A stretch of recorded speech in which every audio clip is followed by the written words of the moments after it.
여러분 안녕하십니까? 쩐데리TV의 쩐데리입니다. 구독, 좋아요, 알람 설정까지 부탁드리겠습니다. 오늘은 그 질본위에서 우리나라의 백신에 대한 공급 계획이라든지 접종 계획에 대해서 좀 말씀을 하셨어요. 조선비즈에서 장윤석 기자님이 쓴 기사를 한번 살펴보겠습니다. 우선은 아스트라제네카 코로나 백신이 2월 말에 도입된다. 그죠? 가장 먼저 아마 도입이 될 것 같습니다. 그죠? 워낙 뭐 국내에서 SK바이오사이언스가 직접 위탁 생산하면서 지금 해외에서는 엄청 잡음이 심합니다. 그죠? EU에서는 아스트라제네카가 예정했던 물량들을 공급하는 것에 있어서 늦어지고 소화를 다 못하고 있기 때문에 영국에 공급할, 그러니까 자국이죠. 아스트라제네카가 옥스포드와 같이 했고 아스트라제네카가 영국 회사라고 알고 있습니다. 그래서 자국에 공급할 물량마저도 우리 유럽 연합에 내놓아야 된다 라는 강경한 입장을 좀 발표를 할 정도로 유럽의 확산세가 워낙 심하기 때문에 EU에서도 그렇게 조금은 좀 터무니없다라고 할까요? 아니면 지나치다라고 할까요? 그런 정도 수준의 언급을 좀 했습니다. 공식적으로. 다행인 것은 우리나라에서는 SK바이오사이언스가 위탁 생산을 예전에 좀 계약 체결을 했기 때문에 2월 말에 도입을 한다라고 했고요. 보시면 아스트라제네카 신종 코로나 바이러스 감염증 백신이 2월 말 도입될 예정이다. 그죠? 한 150만 명 정도가 접종을 받을 것 같고요. 그리고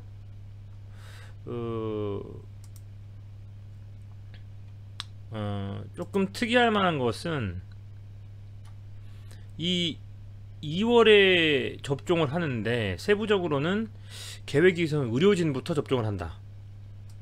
그죠? 의료진부터 접종을 하고 선택권이 없고 어떤 종류인지 미정? 이게 지금 제가 보니까 백신을 본인이 선택해서 맞을 수가 없나 봐요.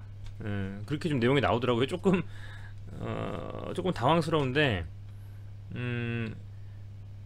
뭐 아스트라제네카 물량을 많이 확보했는데 아스트라제네카에서 신뢰도가 떨어져서 국민들이 안 맞으면 난처하죠. 이제 그런 측면에서 이런 결정을 좀 하신 것 같은데 조금 사실은 조금 이해가 좀 안 갑니다. 좀 안 가는데 그렇다고 뭐 무조건 다 맞아야만 한다는 아니고 맞을 사람들은 선택권이 없다라는 것 같아요. 그래서 뭐 개별 백신에 대한 선택권은 없다라고 지금 얘기를 하고 있고 브리핑에 대해서 나온 겁니다.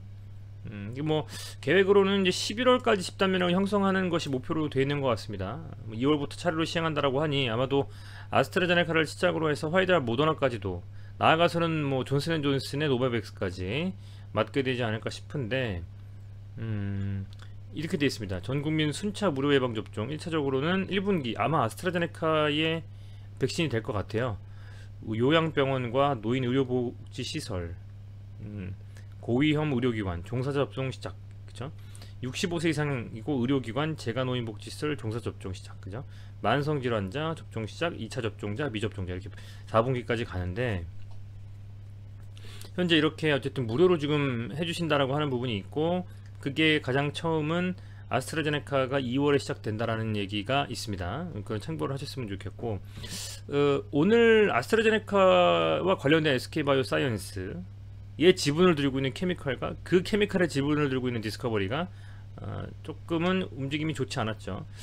어제 FOMC에서 상당 부분 그 발표했던 성명서가 조금은 시장의 기대에 못 미쳤던 것이 사실입니다. 금리 동결을 하고 팬데믹이 아직 유지가 되고 있다.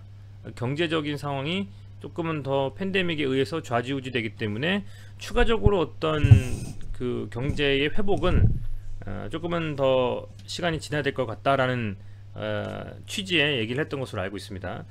그도 그럴 것이 금리를 올린다라는 것이 경제 상승의 신호탄이라고 보고 있는데 금리를 또 동결한다는 것은 그만큼 상황이 안 좋다라는 거겠죠.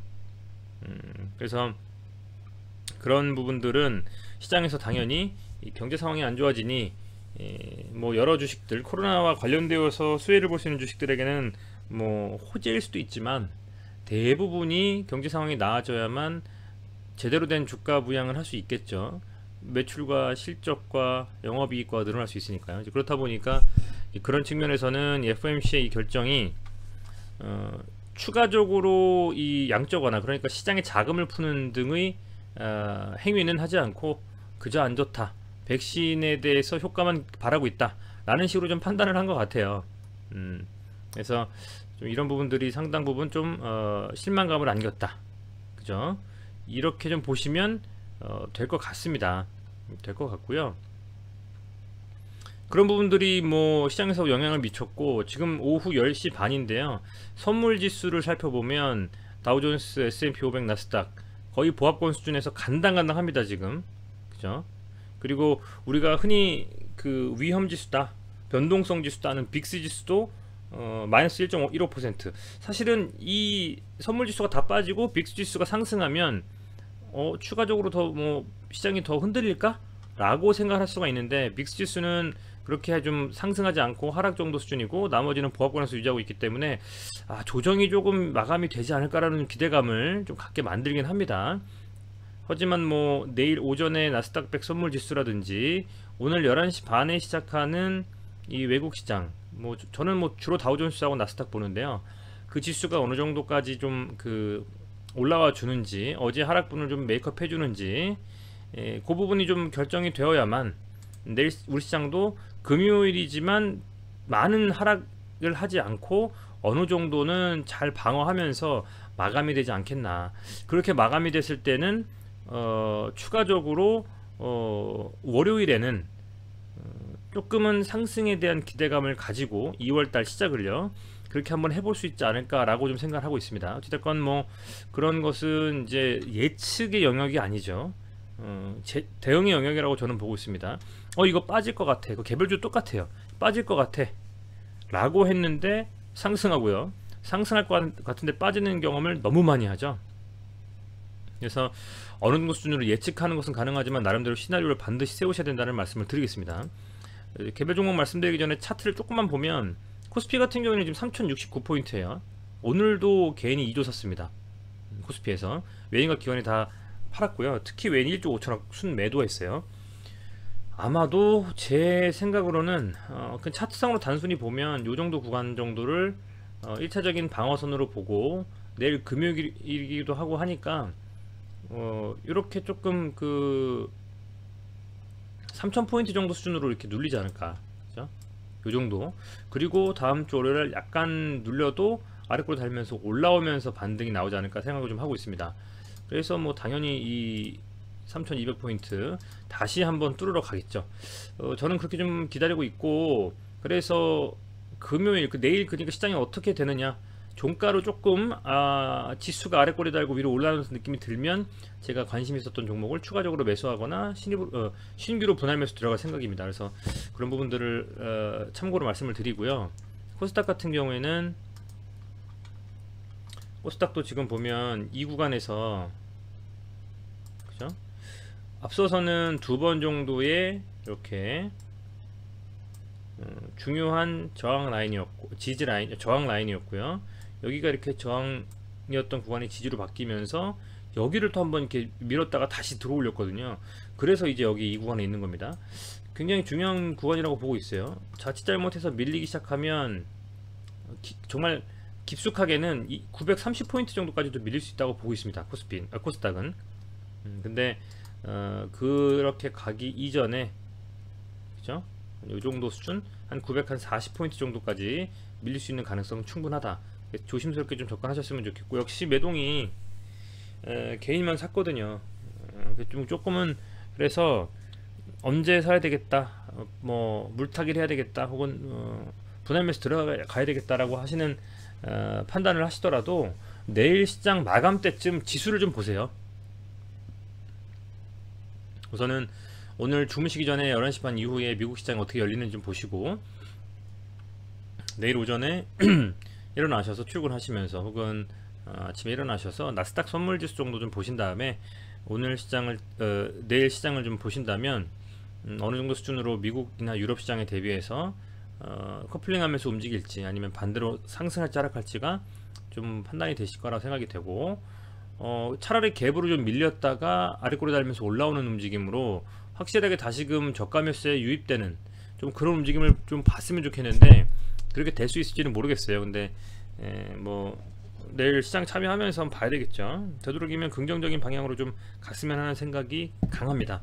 어찌됐건 뭐 지수에 대한 말씀 이 정도 드리겠고요. 그 다음에 이제 개별로 들어가서 보면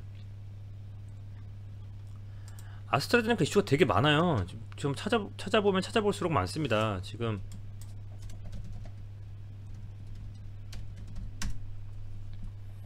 아스트라제네카는 뭐 지금 굉장히 많은 이슈를 들고 있는데, 저는 요 기사 되게 좋게 보고 있거든요. 한국 바이오 글로벌 엔진 도약을 확신한다. 아스트라제네카 CEO가 얘기했다는 것인데요. 상당히 좀 그 긍정적인 언급이죠, 그죠? 전반적으로 한국이 매우 PO 확장은 보시죠. 여기서 여기 있네요. 파스칼 소리오 아스트라제네카 최고 경영자 CEO는 아스트라제네카가 한국 내 세계적 파트너들과 더불어 중증의약품, 특히 코로나19 종양치료제, 코로나19 및 종양치료제와 관련해서 긴밀히 협력해 나가기를 기대한다. 그죠? 지금 뭐 공급에 대한 이슈 때문에 이 아스트라제네카가 EU하고 상당히 지금 그 뭐라고 할까, 설전을 벌이고 있다 해야 되나요? 그 정도로 안 좋거든요. 요거 할까요?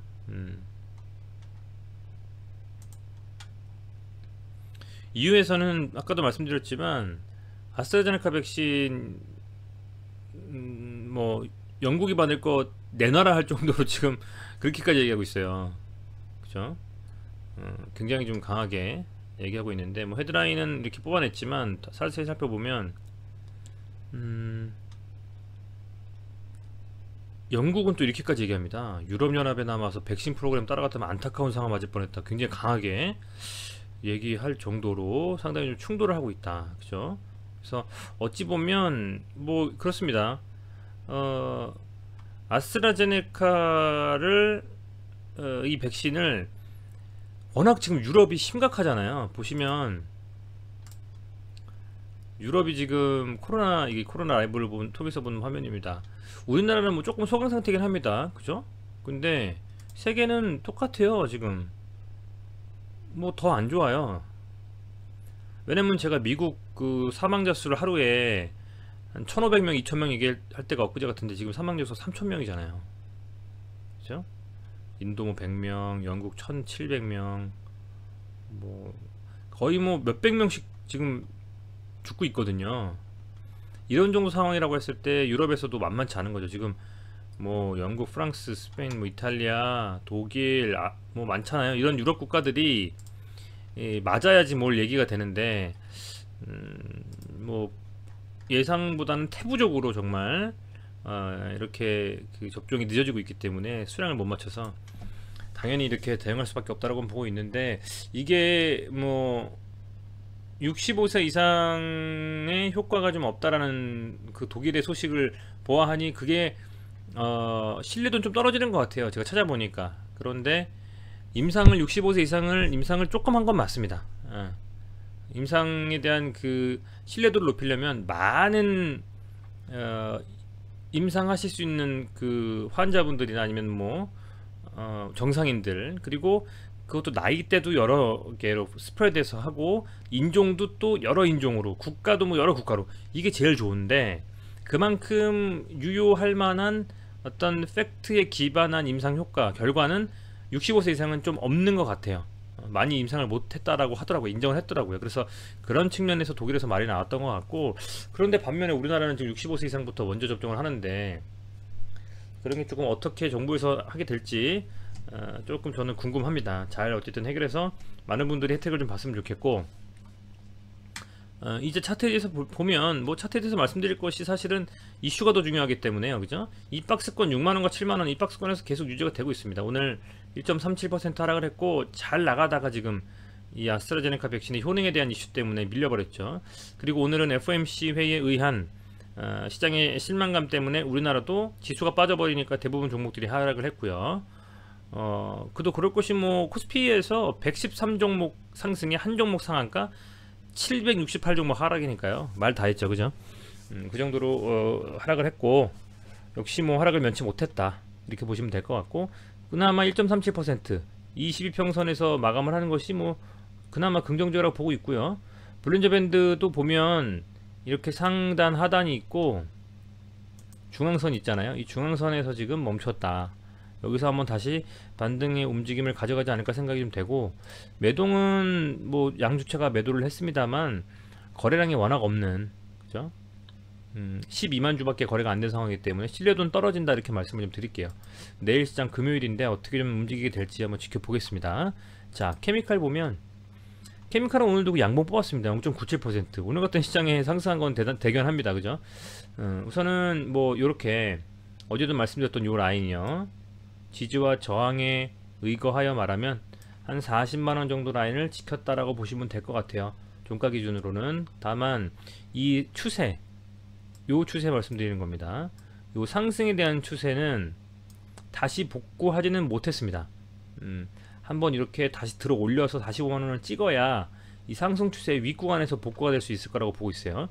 그래서 다시 이렇게 좀 된다면 뭐 케미칼, 디스커버리, 그리고 우선주 종목 할 것 없이 아직까지는 백신에 대한 이슈가 남아있고, 아울러서 상장에 대한 이슈도 같이 가져가고 있기 때문에 충분히 저는 더 갈 거라고 보고 있습니다. 계속 한번 지켜보겠습니다. 매동을 보면 오늘 이 케미칼도 외인과 기관이 순매도를 했습니다만 거래량이 일천하죠. 최근 며칠의 평균이 뭐 한 80만 주라고 봤을 때 20만 주니까 4분의 1 토막난 정도의 거래량.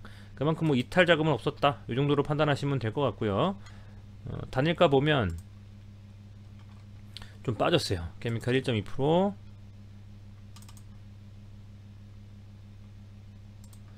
디스커버리는 1.07%.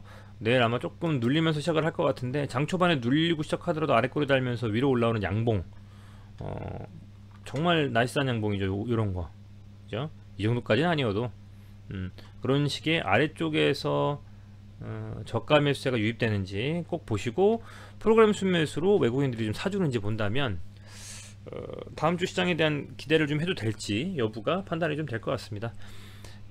워낙 뭐 요즘에 코로나19에 대한 이슈 중에서도 백신이 다시 각광을 받고 있고, 왜 곧 아마 백신을 맞게 될 테니까요.